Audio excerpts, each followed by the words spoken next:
WSTB, Clarksville. Hey everybody, welcome to today's session at St. Bethlehem's United Methodist Church with Pastor Richard Wesley and co-host Ashley Kettle. Enjoy.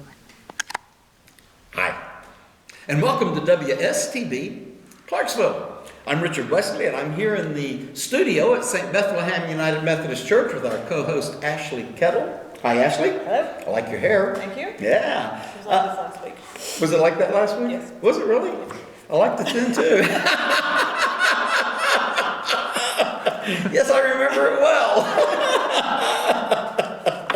Like I said, moving right on along to this weekend's service, which is where I should have gone straight to. This Sunday at 9 a.m., it's February the 23rd, it is Transfiguration Sunday. Now, this is a really strange little story. I'm convinced that those of us that have grown up in the church at least, we don't hear our stories anymore. This is a strange story. For example, let me ask you this. When is the last time that you went on a retreat and some of your ancient relatives showed up? I mean, just showed up. Now, I mean your ancient dead relatives showed up. That's what happens in this story. And we read it, like, well, of course they did. I've never had an experience like that.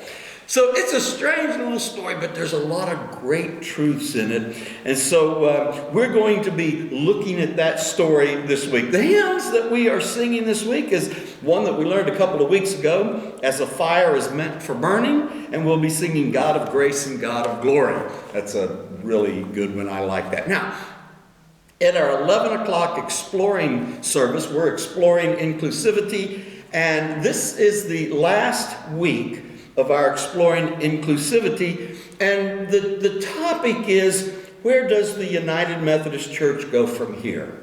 And so we've been through 5 weeks of studies of human sexuality. How do we remain faithful and inclusive? And so it's a very timely question for us as United Methodists. Where does the United Methodist Church go from here? Now, the next week, March the 1st, we will be exploring Lent. Can you believe it? We're in the Lent season starting the Sunday afterward. Actually, the Wednesday after, the Ash Wednesday. It is already that time of the year. Now, this exploring Lent is not your ordinary Lenten study. We will be looking into the history and literature of the last days of the life of Jesus, and we're looking at them with the view of understanding our own lives. This is an Amy Jill Levine study. Some of you have been through some of her studies before, and you know how exciting that's going to be. All right, now it's the time that I look forward to in these episodes. Ashley, what do you have for us today? You said you were going to build on or continue looking at what we saw last week, and I'm still laughing about congregations. I have 5 more of the odd names for groups of animals. Yeah. Remember last week? Mm-hmm. What is a congregation? It's a group of, it's alligators is what. So I have 5 more. And the flaming flamingos? Yeah, flamboyant. Flamboyant. That's what it was, flamboyant flamingos. Yes. Flamboyant flamingos. All right. Yeah, I'm going to shut up and let you go right on.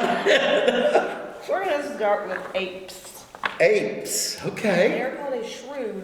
A shrew. Ooh, nice. A group of bats. Mm-hmm. It's called a cauldron. A cauldron, okay. That gives me some images of witches and...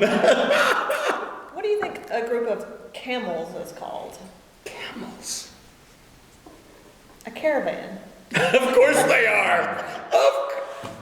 I wonder if that's where the word caravan actually comes from then. That's fascinating. I love it. A group of eagles. Eagles. A convocation. A convocation. And my favorite this week.